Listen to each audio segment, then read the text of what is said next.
इश्क तुमसे हुआ की आने वाली एपिसोड बहुत ही मज़ेदार होने वाली है, क्योंकि जिसमें आप लोग देखने वाले हैं कि सुरैया ने तो कुछ और ही सोच रखा था, क्योंकि उसे लगा था कि वो बहुत ही जल्द नोमी को जेल से बाहर निकलवाने में कामयाब हो जाएगी और इस सब के लिए वो सिर्फ और सिर्फ गुल को इस्तेमाल करना चाहती थी। उसे लगता था कि वो गुल को जैसे ही बताएगी कि उसका भाई नोमी जेल में है, तो गुल तो भागी भागी आएगी और अपने भाई को बचाने के लिए गवाही दे देगी कि ये तो बेकसूर है, इसका कोई भी कसूर नहीं है। लेकिन ऐसा कुछ भी नहीं हुआ जैसा उसने सोचा था। जैसा उसने चाहा था वैसा बिल्कुल भी नहीं हुआ।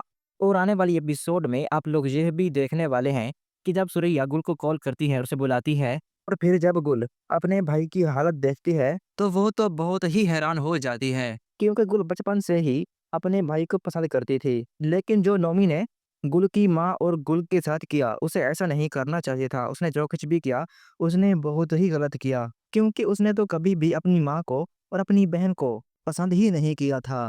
उसे तो ये दोनों बिल्कुल अच्छी ही नहीं लगती थीं। और जब गुल को ये सब याद आता है तो फिर गुल अपने भाई नोमी से कहती है, शायद तुम्हें ये लग रहा होगा कि जहाँ मैं आपको बाहर निकलवाने के लिए आई हूँ, आपके लिए गवाही देने के लिए आई हूँ, ये तुम्हारी सबसे बड़ी गलतफहमी है, क्योंकि मैं ऐसा कुछ भी नहीं करने के लिए आई, क्योंकि आपके साथ जो कुछ भी हो रहा है ठीक ही हो रहा है।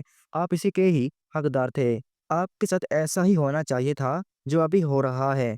और अब तो आपको चाहिए कि आप तौबा कर लें, क्योंकि आपने अपनी बहन और अपनी बुरी माँ का दिल दुखाया है। ना जाने खुदा आपको माफ करेगा भी या नहीं करेगा, क्योंकि आपने अपनी सगी बहन और माँ का दिल दुखाया है। और गुल एक बार फिर नोमी से कहती है, आपके साथ जो कुछ भी हो रहा है ठीक ही हो रहा है। आपके साथ ऐसा ही होना चाहिए था। बस अब तुम्हें तौबा करनी चाहिए।